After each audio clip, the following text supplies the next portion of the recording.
The following episode was recorded back in June, after which the files were promptly lost.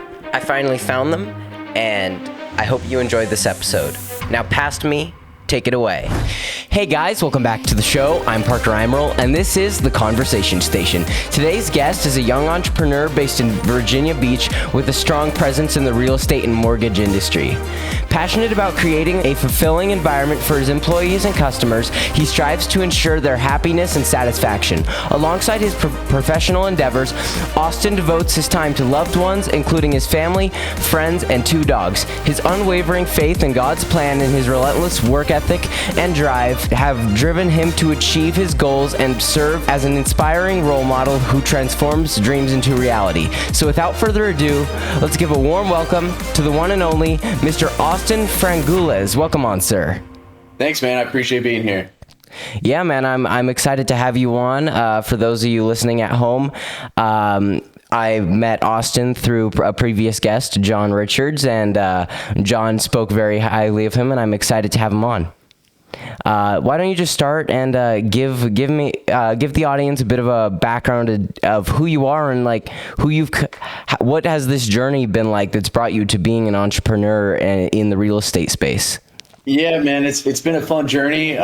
So it all started back to when I was 17. I read the book Rich Dad Poor Dad, and it kind of changed my whole just brain on how to think. Both my parents were entrepreneurs, so always in the back of my head, I wanted to be an entrepreneur, someone that either own their own business or do something along those lines.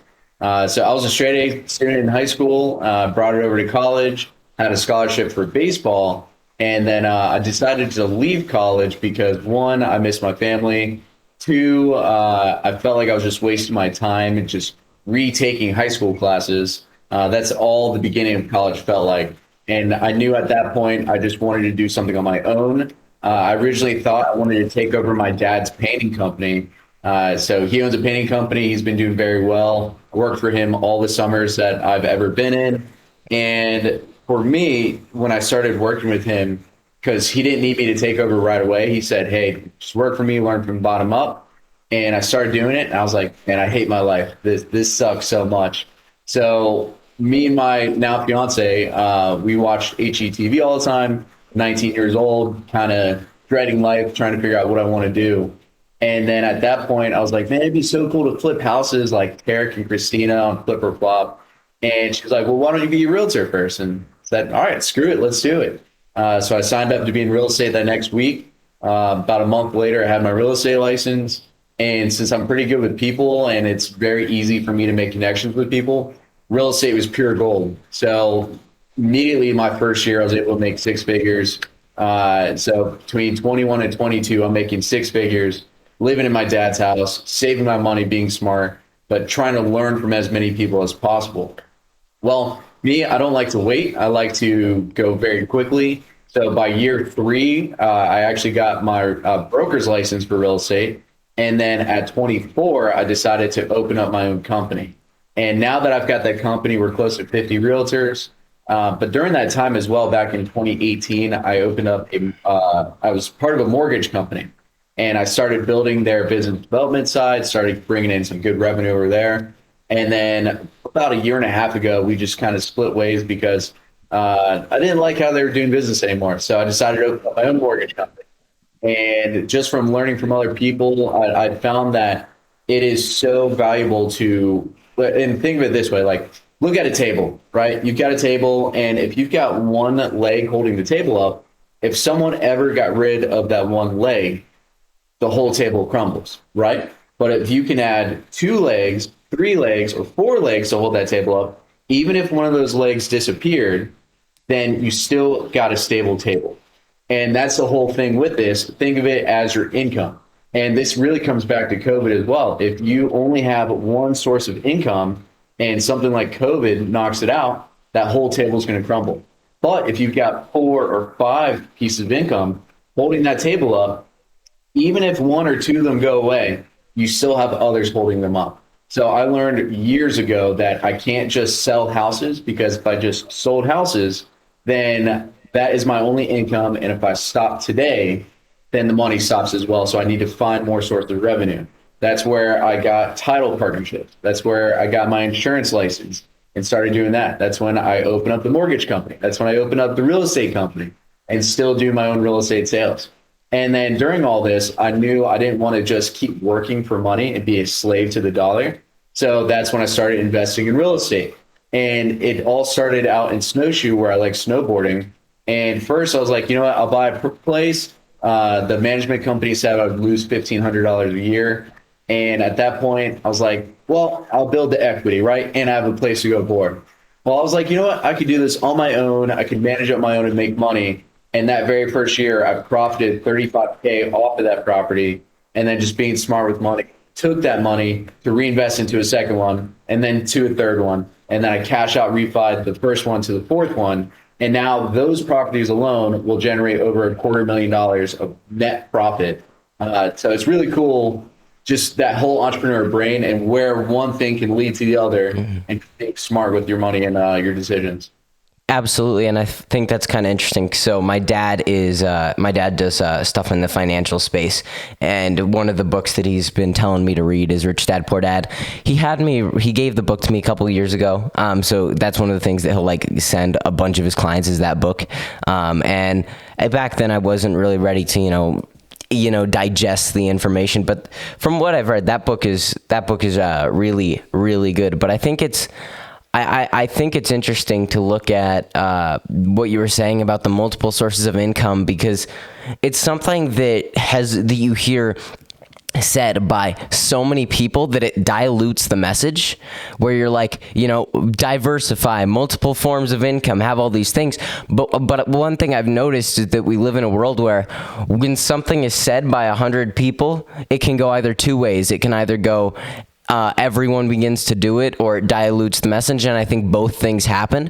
And so I think it's interesting. It's almost a misconception in just the world as a whole, that because so many people say to diversify, that it's almost a bad thing to do. Well, I think it's really smart to do it, but not like too fast. So if you diversify way too fast and don't master it, then you spread yourself thin, and then everything will kind of crumble.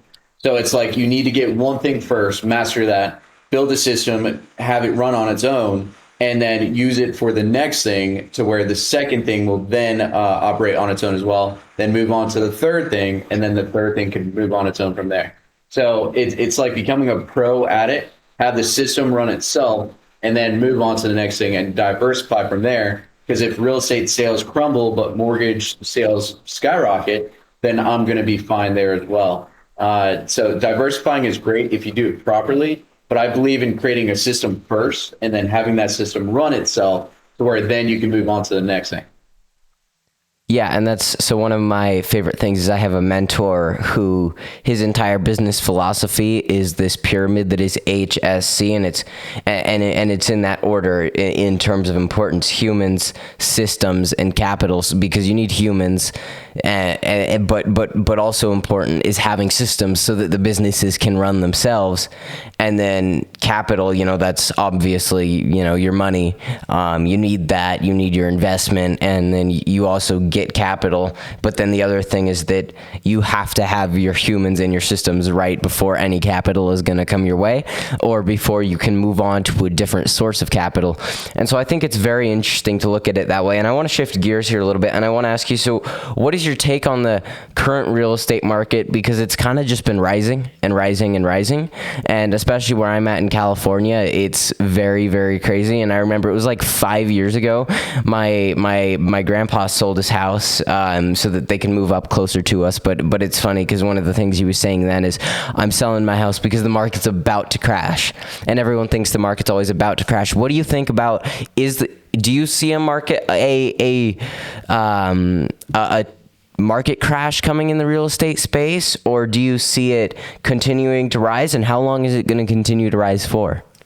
Yeah, great question, man. So in real estate, it's not going to crash because it's a completely different market than what people saw in 08 and 09 during that crash.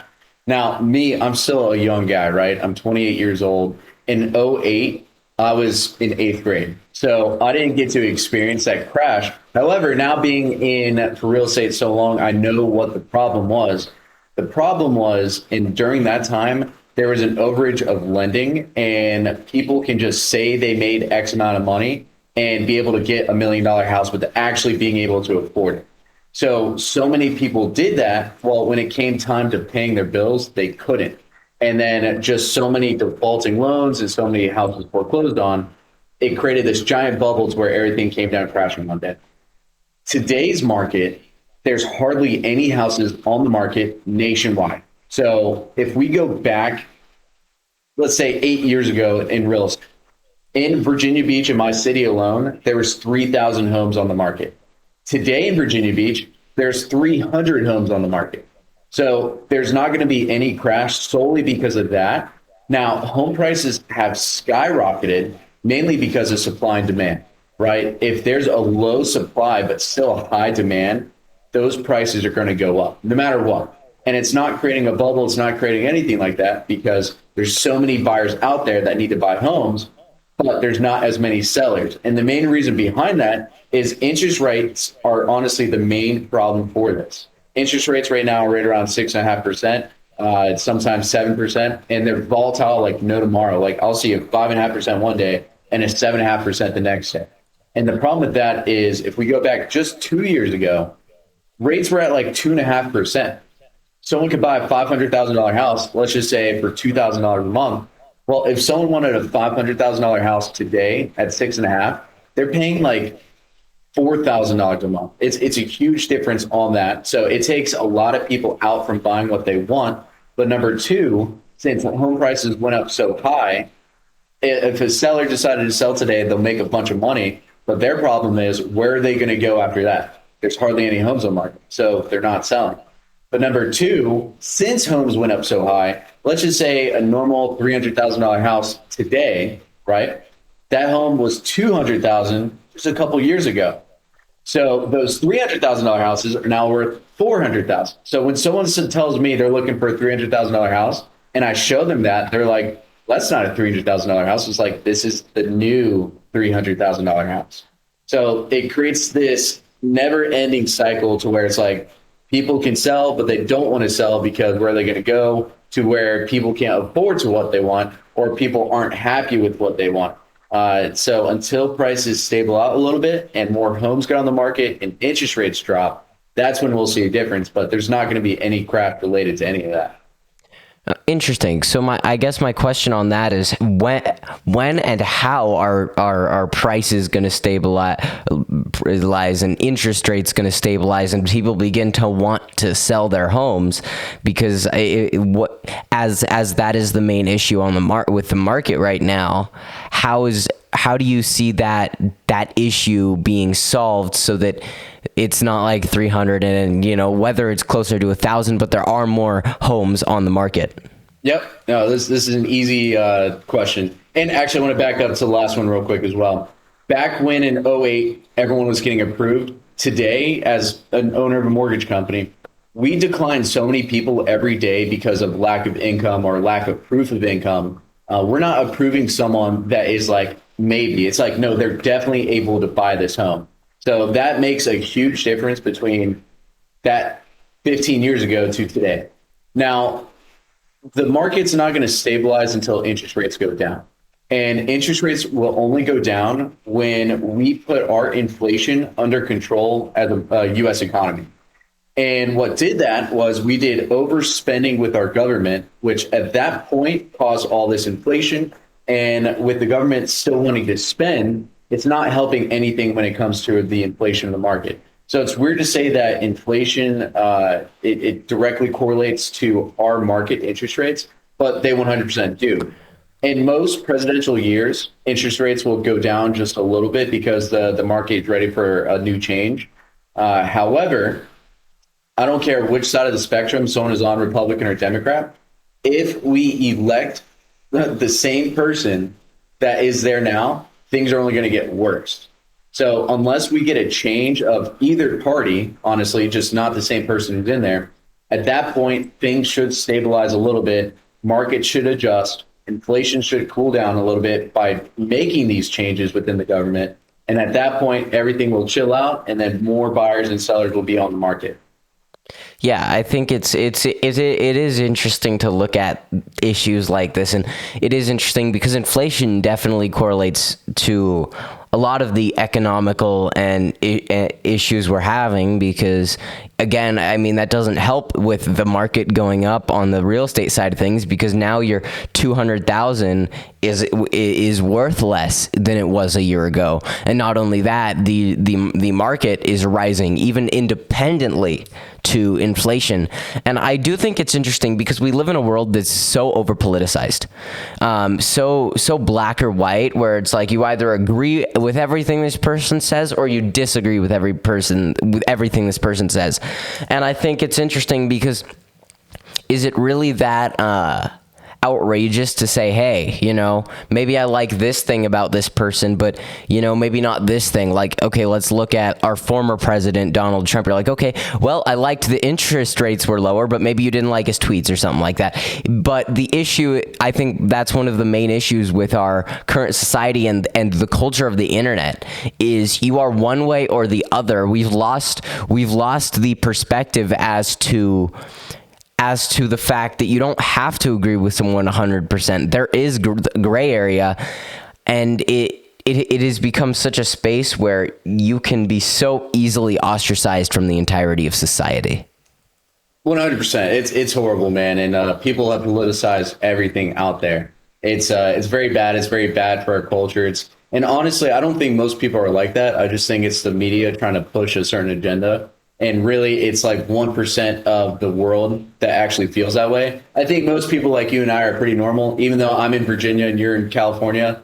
It seems like we're both pretty like-minded people. You're 16, I'm 28. You're right around the time when I started thinking the way of the entrepreneur route, and honestly, just keeping my head down, not worrying about that stuff, and just hustling and grinding, I got to where I am today. So people politicize stuff all day, but for us, it's really just up to us to ignore it, know about it, so we stay informed because on how it affects us, but just keep your head down and grinding. And then that's what makes someone a true entrepreneur, someone who grinds and keeps on going without stopping.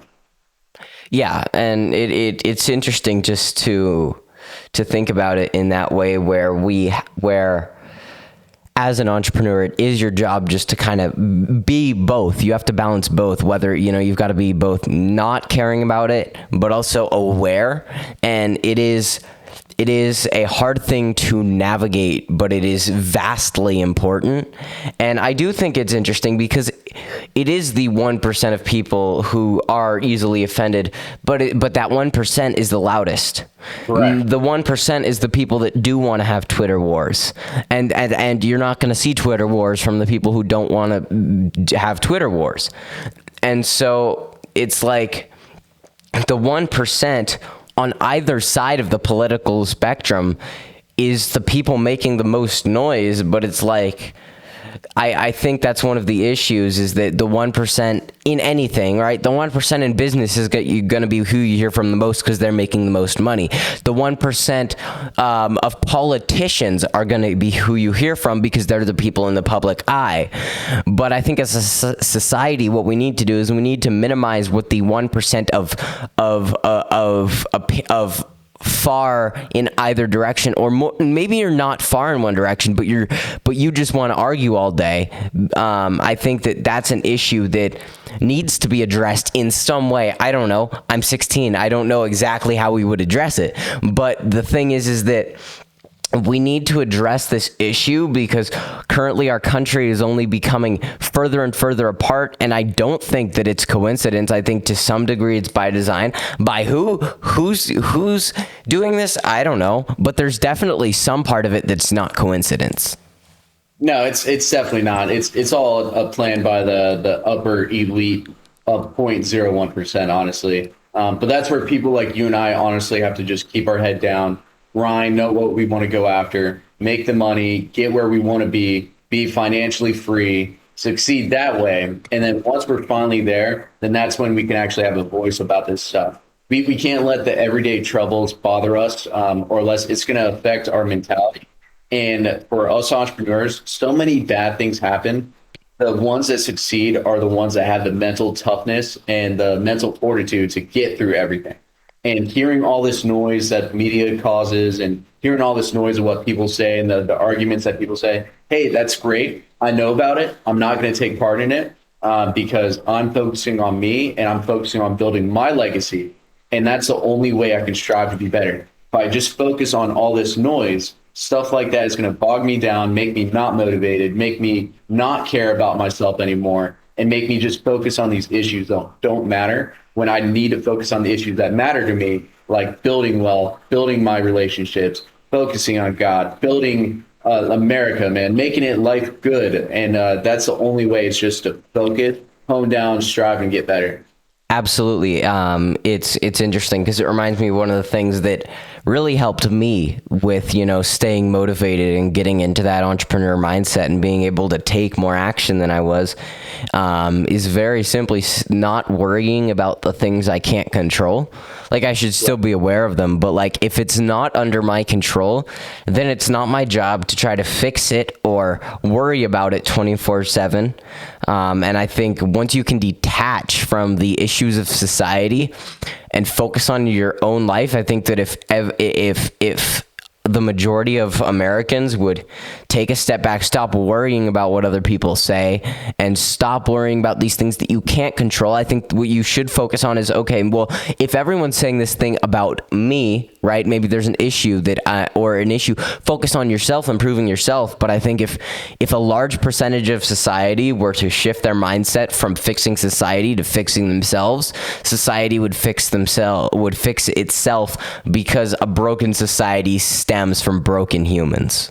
Absolutely, man. I couldn't agree more. And there's so many things in this world that we can't control, but why let it control our minds? The one thing we can't control is ourself and our mind. And the one thing that I always think back to, because I'm a Christian, is in the Bible, there's a verse, Proverbs 16:9, and it says, in their hearts, humans plan their course, but it's God that establishes their steps. Essentially, that's saying I shouldn't worry about every day, because if I worry, then it's not going to get me anywhere. But if I trust in God's plan and trust in myself and in Him, at that point, I'm going to get to where I want to be. So I have the control over myself to take me where I want to go, rather than focus on everything that else is going on out there that I have no control over. Yeah, it is interesting though, because it's like, when you are able to step back, like it is interesting, because the second you detach from society, you detach from other people, and most importantly, just stop worrying about everything. And I know that people have anxiety, and that's a diagnosable issue, but if you are a person who doesn't have those issues, and I think we all get anxious sometimes, but like, if you just find what works for you to detach. I mean, I know personally, for me to be able to work at my utmost efficiency, I got to do some sort of workout in the morning, and I can see the negative effects when I don't. And so I think this is a little off topic, but this is one of the most interesting things I've realized, is one of the biggest misconceptions in self-growth is that we can solve ourselves and eliminate these issues fully, when in reality, self-growth is purely learning how to mitigate the risk that you put on yourself. Purely learning how you have to diagnose what causes you to do things that are a net negative to your day-to-day. And then the important part is just learning, okay, if that is a net negative to my day-to-day, what do I need to do to mitigate that so that I can perform at my utmost efficiency? Yeah, the one thing I would add to that is it's all about your mindset. It's all about up here. If something you think is negative and it's not negative, it's negative to you, but not negative to others, and it's solely because of the mindset. But if you have an optimistic view on the world, an optimistic view on, hey, this failure was a learning lesson, like this is actually very good for me. I even believe people with anxiety, if they can try and train their mind to focus on the positive outcomes, to not be scared of the future, to focus on today, the whole mindset can shift. And at that point, you can focus on what you need to, and truly have that positive mindset to move forward. And it all starts up here. Everything is done with the mind. I don't care who you talk to. Every entrepreneur is going to have a strong, tough mindset, because that's the only way to make it in this world, because so many bad things happen. But it's how you look at these bad things, because I see every bad thing or every failure as a learning lesson to better prep me for the future. Yeah, you win or you learn, I think. I mean, failure is the most important stepping stone on the road to success. And one of my favorite things, because you were talking about focusing on the future, is that there is a lot of fear around the future. And one of my favorite sayings is, don't glorify the past because you're afraid of the future. In that, very simply, the future is the future is simply the world of the unknown. You never know what's coming your way, but it's almost idiotic to be fearful of that future, because that future is what creates who you are, and you're not gonna make money. You're not gonna become successful in the past. The only way to become successful is to embrace the future. And so I think that's one of the things I'm seeing with the AI, the big AI wave that's coming on. People are like, it's gonna take our jobs. It's gonna ruin the world. But I think what you have to do is you got to look at it like, okay, at the onset of the iPhone, of the phone, everyone thought the digital camera was irrelevant, but now it's not used quite as much, and the low end cheap versions, right, the lower end of the digital camera has become irrelevant to most people. Now the high end, the skilled people, the good product is in more demand than ever. And I think that's the same thing with AI. AI is not taking our jobs, it's changing what our jobs are. Now it's taking the job of the person on Fiverr that you pay $5 to write your English homework, but it's creating opportunities for the people who are either skilled with AI or the writers that are still completely and utterly elite at what they do. Yeah, the whole thing that you were saying is to embrace the future and embrace this stuff. I absolutely agree, but the key word to all of this is being adaptable. When you can adapt to the future and adapt to what's going on in today's world and really take advantage of what's going on with it while no one else is adapting, then you're going to be a master in that field. So AI, yeah, it's scary and it's taking some jobs, but it's going to create new jobs as well at the same time. And for me, I write a blog every week about my properties in Snowshoe. And I use AI to help me with my blogs, to help me do my research, to help me create this lineup of what I'm going to talk on. So I've embraced it. I've adapted to it. But everything in this world, you have to be adaptable. I mean, you look at any company out there, if you look at Nike, if you look at McDonald's, if you look at Starbucks, Amazon, they all had to adapt from where they started to where they are now. And what I love is there's a chart where if you look at, I'm here and I want to get to here, you may have a plan of going from here to here, right? But it's never how that works. It always goes up, down, up, down, up, down, up, down, up, down. But as long as you continually keep going up and adapting to that, I don't care how you got there, as long as you adapted and embraced it, then you'll eventually get there, as long as you didn't give up. Absolutely. I think the most important part of success is very simply not succumbing to failure. And it sounds it's so simple, but I think I have a different perspective on this than some people, because I don't have to worry about, putting food on the table, so I can just go. And failure, I don't have any reason to give up. I don't have anything to worry about. And I definitely understand that for, people who have a family to look after and all these different things, it can become a heck of a lot harder to not succumb to failure. But I think that is why I like to stress, as a young person, it's your responsibility to try these things. And as a young person, do something entrepreneurial. Even if you think you want to go into a different space, do something entrepreneurial when you're young, because the entrepreneur's skill set, even if you are within an organization, is vastly, vastly valuable. Yeah. And really, you're doing the very smart thing is you're interviewing a lot of these people, right? A lot of entrepreneurs, a lot of good people. Well, in your best case, what you can do right now is just learning from all these people. Because right now you don't have any of these things. Like, you don't have any real bills. You don't have a mortgage. You don't have any kids. You don't have anything like that. But you take that knowledge now and learn from others' mistakes to where it'll greatly accelerate you in life, to where you won't have to worry about that stuff in the future because you're going to know what to do. And it all started with me and just changing my mindset on Rich Dad Poor Dad, because once I got my mindset right, and then I went through all these failures in life that were learning lessons, and then I learned from other mentors and all that, that's what got me to where I am today. So it helped me skip 20 years of failures from others because, one, I did a lot of studying on my own, and I did a lot of learning from others. And like I said, at 23, I got my broker's license in real estate because I decided to learn everything I could on real estate. Well, once I knew that stuff, then it gave me a leadership role in our market because people started coming to me for answers when I started just saying, hey, you do this, and this. And I've been in real estate for 2 years at that point when they've been in for 15. So the more knowledge you know, the better it's going to accelerate you in life to help you avoid learning lessons. But at the same time, the hard learning lessons are always great for you, and learning from others and getting their knowledge as well to just greatly accelerate you in life.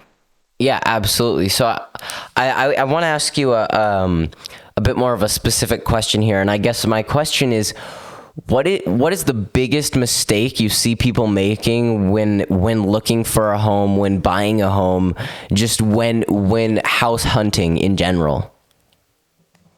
That's tough because it changes over the years. I think a lot of people, they just don't save enough money, or they're not smart with their money. And I think that's the biggest mistakes, or they get all this credit card debt or all this debt that they never got under control. So I think it's a lack of financial knowledge where it negatively affects them today. So for instance, if they maxed out all their credit cards, now they have a bad credit score. Well, now we can't give them a mortgage. Or for instance, they have a good credit score, but they never saved a dollar. Well, now you can't buy a house either. So those are some common mistakes between people. But I think it really boils down to just having a lack of financial knowledge. Yeah. And, one of the things that I just find interesting to think about is the fact that our school system, the number one thing it does not teach you jack about is finance. They don't teach you how to preserve money, how to gain money, how to invest.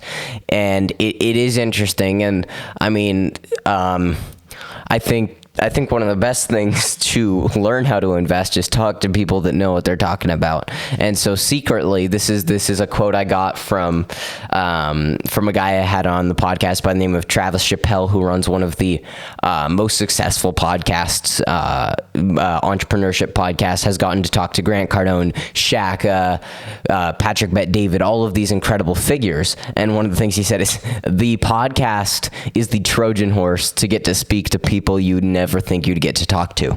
And that couldn't be more true. And I think you can find any way to do that, whether you just want to. One thing I've realized is the people at the top, 99% of the time, want to help other people get to the top. So the interesting thing is that your average Joe is going to be far less likely to tell you how he managed to get his chicken nuggets for $5 off than the guy at the top of whatever business making millions and millions of dollars. He's going to be far more likely to share his knowledge with you because, first off, they've gotten to the point where they realize that other people's success is the greatest way to get more success on their own, because investing in others is the best way to invest in yourself. But then secondly, they also realize that you tell 1,000 people this tip that got you to a super high end, got you to a super high point of view, only one or two people are really going to take advantage of that. Yeah, it's the sad truth, man, because I tell all my people all my secrets all the time. I lay it out, how exactly I did it, how to do it, and when to do it. And I say this all the time, where I can lead a horse to water, I cannot force it to drink. So it comes down to the internal person and their drives, wants, and motivations if they actually want to do it. And for most people, the reason why we give away our secrets is because most people don't do it. They don't do anything. They just know it, and then they're ignorant to it, and then they just keep on doing their daily life.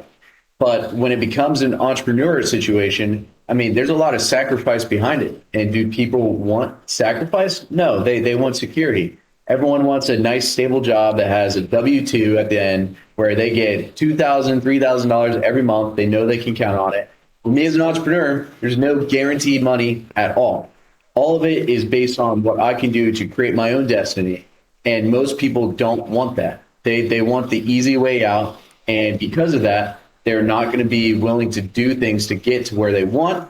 And they're never going to honestly just get anywhere in life. It's going to be a very safe, boring life. When for me, I'd rather risk it all because at the very end, there's a high risk, high reward situation. And I'm going for that nugget. There's no way I'm going to sit at home, play video games, and watch TV all day. When trust me, I love video games. Like I love Call of Duty. I play it every day. I really wish I could. But me, I like to focus on building my wealth because if I sacrifice my 20s now, I'll be able to retire for the rest of my life in my 30s. And how amazing is that? Where in my 30s, I could just sit back, do nothing for the rest of my life if I wanted to. Will I ever? No, I won't. I won't ever stop. So that's why I admire people like Robert Kiyosaki or Grant Cardone or even Donald Trump, all those guys. Even before Donald Trump started running for president, I read his books. And for what he got, like he got $1 million loan from his dad in the very beginning. And because of his drive and success, he was able to bring that into like $40 billion. So tell me where anyone can take $1 million to $40 billion just on a whim of not doing anything. It's the work ethic behind those people is insane. And even though I've gotten to where I am today, I'm nowhere close to where I want to be. Like I was just at a mortgage seminar to where the guy owns the mortgage company. He's been working on it for 20 years straight. He's worth a couple $1 billion now. And he's like, yeah, last week I just bought the Phoenix Suns. Like a basketball team? It's crazy. And it's like, you would think he's happy enough with this $1 billion mortgage company. And no, he just spent $2 billion on the male and female basketball teams.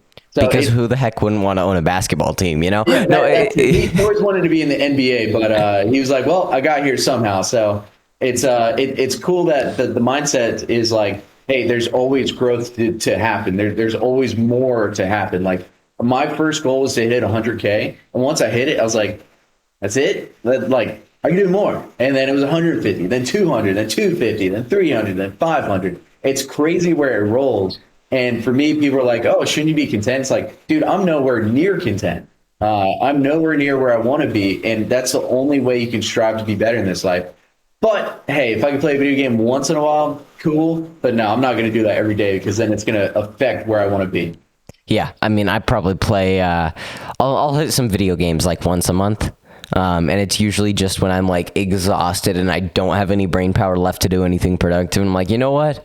I am going to turn on the basketball video game and I am going to create a godly player to go and bring the Kings to a championship or something like that. And I'll just do something fun. But it's like, it is that thing where you've got to, it is interesting because in the world of entrepreneurship, if you do what you don't want to do today and you do what's hard, you will get to a point in your life where you can do whatever the hell you want. Now, because you've built these habits of hard work, that's probably what you'll continue to do. But if you wanted to, for a weekend, go and do something just insane, go do whatever you want, you are in a place where you can do that. Yep. And dude, that's the truth, man. And that's why I sacrificed my 20s to build this empire that I'm starting to build. And even though in my early 20s, when I got in real estate, all my friends were still in college, partying it up, having a great time. And I'm like, man, that looks like a great time. But once they were out of college, I was so established that they were then asking me for jobs. So that's what makes a big difference. Yeah.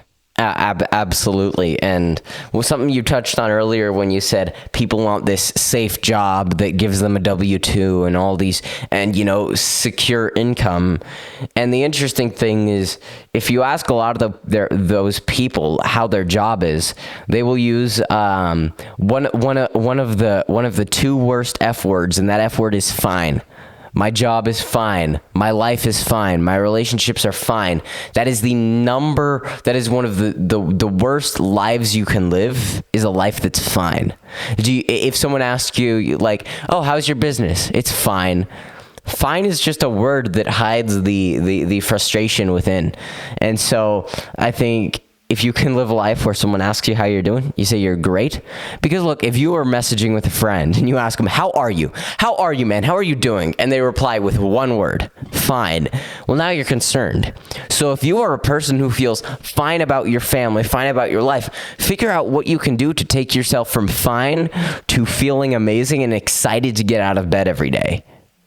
It's truth, man. It's gosh, but I forgot the saying behind it. But security is just basically the carrot that hangs you to where you're just hanging on this life, not doing anything, while there's the person above you that is living the dream of their life because they dangle this carrot of security. And with that, you're not getting anywhere in life. And so stuff like that, I don't like, man. I love taking the risk, and it gives you a thrill behind it as well. Yeah. So hold on. I'm going to make up that quote. Here we go. The carrot of security is what holds you back from ingenuity. There we go. I don't know. This is not the quote. I just made that up, but you know. There you go. No, there's some quote behind it, but essentially it's like someone's dangling a carrot called a salary, right? And that salary is just enough to keep you there, just enough to keep you happy, but it's nothing that's ever going to make you have like a fulfilled life. And the person that's dangling that carrot is the one that is living their life, living that dream of opportunity because they created this whole structure themselves. But the people that just eat into that salary, that take that safe, secure job, they're the ones that are going to say, I'm just fine every day. But me, on the other hand, I live this crazy life to where one day I'm in West Virginia working on my rental properties. Next day I'm in Michigan at a mortgage seminar trying to learn more on the mortgage side so I can have more knowledge, so I can become more of a leader, so I can get more people to work for me. And at that point, I don't even like paying salaries, but I have to pay some salaries so I have a constant staff. But most of my salespeople are 1099 commissions because if I make it to where they want to hunt for their own food, one, it's more rewarding, like emotionally, but it's more rewarding for financially as well. So I don't like paying salary jobs. It's, hey, I'll pay you commission. You go out and hunt your food. And when you hunt that food and actually bring it and kill it and bring it back, that money is going to be well more rewarding. And emotionally, you're going to feel better about your life as well. Absolutely. And it's interesting because the fact is, it also is better for you as an entrepreneur because now your staff is far more motivated to get you results. Just like government organizations are rarely ran well.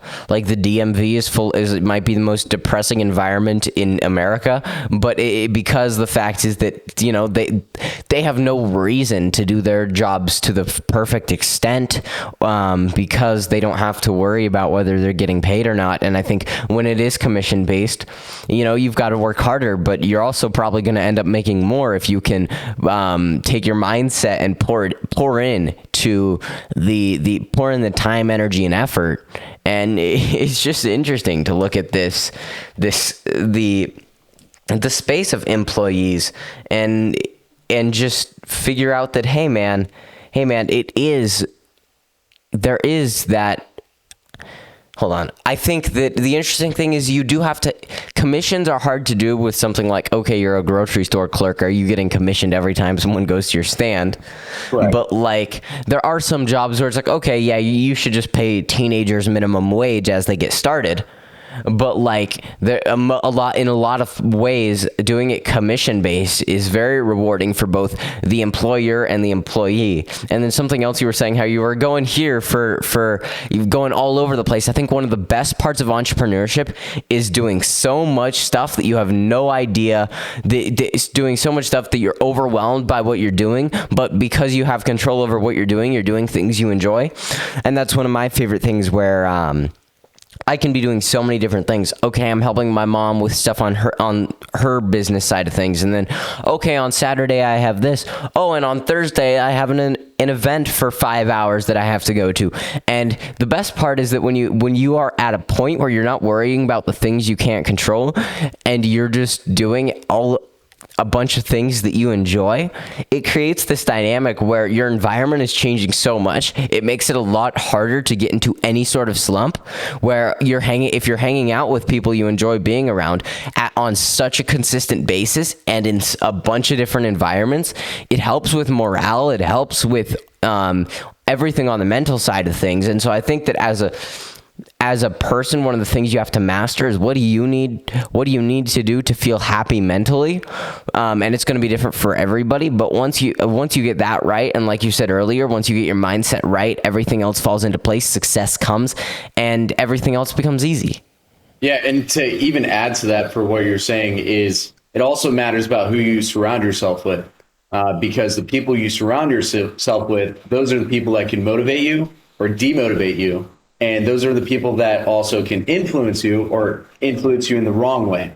And so it's so important that with these people that you choose, I have only elevated from where I've been to where I'm going. And I'm in the conversations now with people where they're talking about, hey, yeah, let's go to the country club for lunch. You have to wear a suit. I'm like, oh, snap. All right, I got to wear a suit. And then I get there and then they're talking about their private jets. I'm like, oh my God. Like, they're talking about their private jets right now. This is wild. They're like, yeah, what'd you buy your private jet for? $2 million. Like, that's mind blowing. But I go hang out with my friends who are 25 to 30, and they're talking about drinking the weekend. Which bar are they going to go hang out at? Or which video game are they playing right now? So I get to choose which conversations I want to be in and who I want to aspire to be, because your environment will solely influence you, for good or worse, of where you're going to be in life.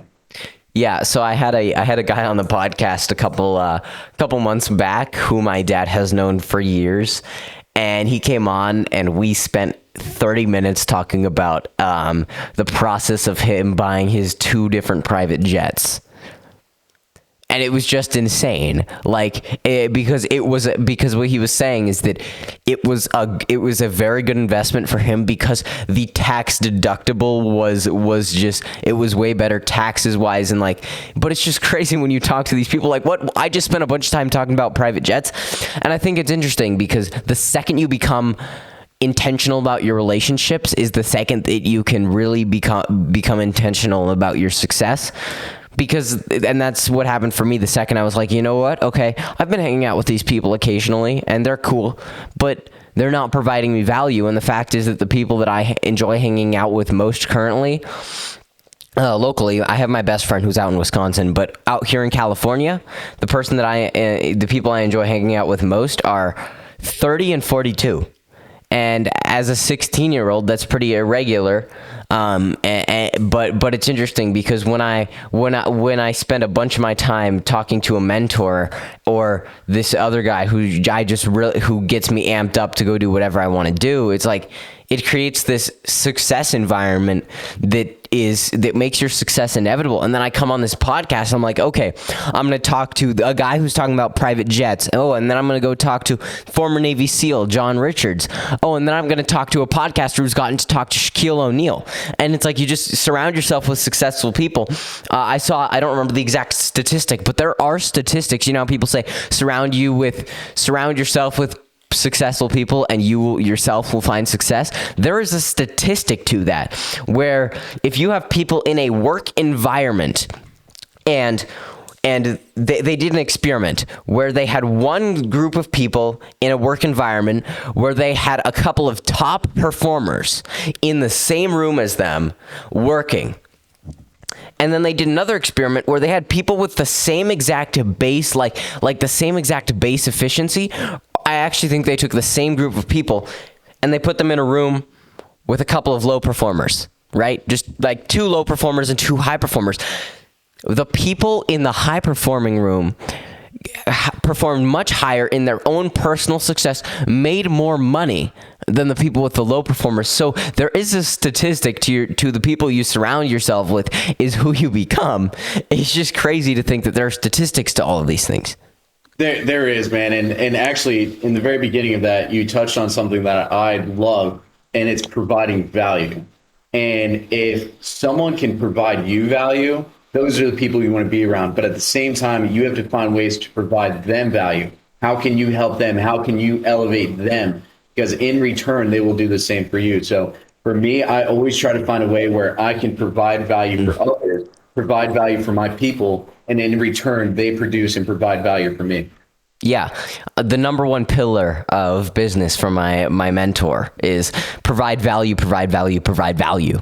Because the more value you provide to a vast number of people, then when you are looking to get value back, everyone is willing to give you that value.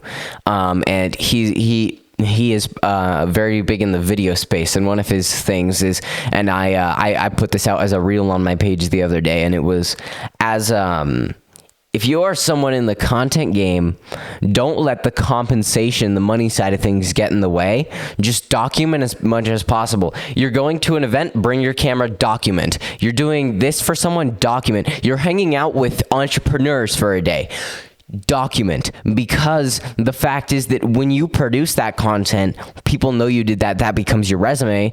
But also, okay, you just produced content for free for this successful multimillionaire entrepreneur. He likes the content. He says, okay, you're going to be, okay, will you do content for me? And now you're getting paid money to do content for him. And so I think that goes for anything in businesses. Obviously, you should know your value, but especially if you're just getting started, provide as much value as possible, do as much as you can for as many people as you can, as long as it aligns with who you want to become, and success will come right alongside with that. Amen. Couldn't say it any better. Yeah, man.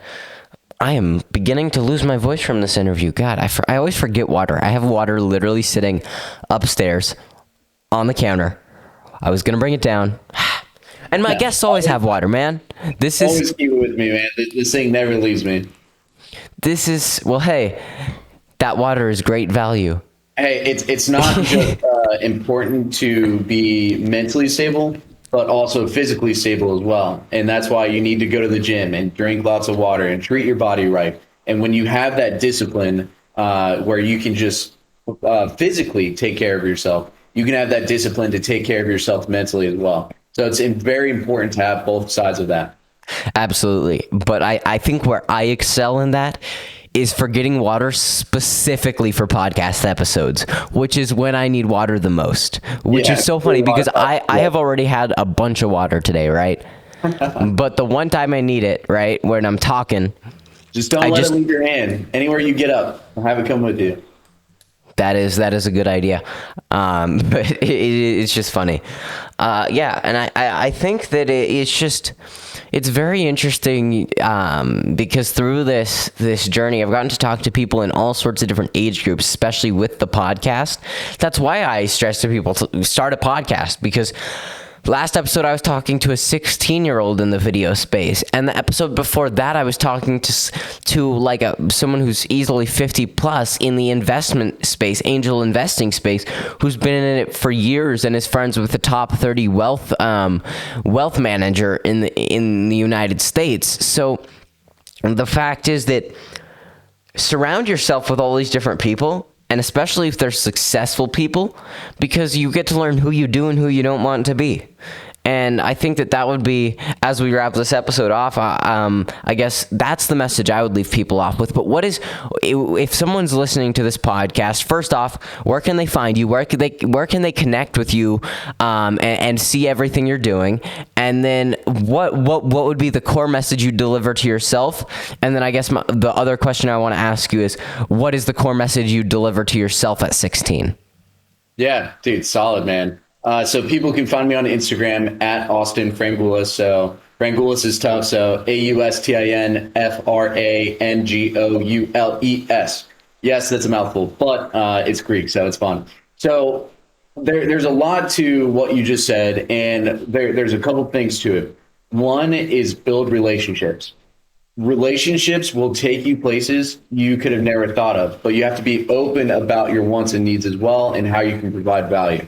You do that, you meet one person that leads you to another person that leads you to another person, and you have expressed how you want to get somewhere, and you never know how that one person can get you there. It's crazy where one person has led me to being a mentor for a group of kids or working at a high school mentoring those guys. So relationships and building that and being open with your wants and needs, that's going to be huge. Number two is building your knowledge and your wealth to as much as you can, because your knowledge is going to be the key to everything. Your knowledge can take you places as well where other things can't. And for instance, like in school earlier, you said they don't teach you finances. Well, where are you going to learn finances? You got to go out and learn it on your own and learn from others. You go ahead and learn from others and do your own research and go and find that info. You're going to be better off. But also you have to build your wealth to make you financially secure so you can do what you want. Like I mentioned earlier, imagine you got the table, you got to be able to create the legs of the table. And you can't just have one, you've got to have at least 7. If you can have 7 layers to the table to build a wealth, even if 1 or 2 go up, you're always going to be fine. When I was 16, I didn't think about any of this. So kudos to you, man. I think that's amazing. When I was 17, that's when I started having this thought. And the very first thing that led me there was Rich Dad, Poor Dad. That book, it started changing my mindset. So if I was 16 years old or talking to my 16-year-old self, I would say learn as much knowledge as you can, meet as many people as you can, and don't be afraid to meet others and put yourself out there and take the risk, because then at that point, you'll be set up for success. But the one biggest thing that I want everyone to know is even though you have failed, you haven't failed. It's just a learning lesson to better help you propel you in life. And something like that, if you can treat your mindset that way, you're only going to do well in this life. Yeah.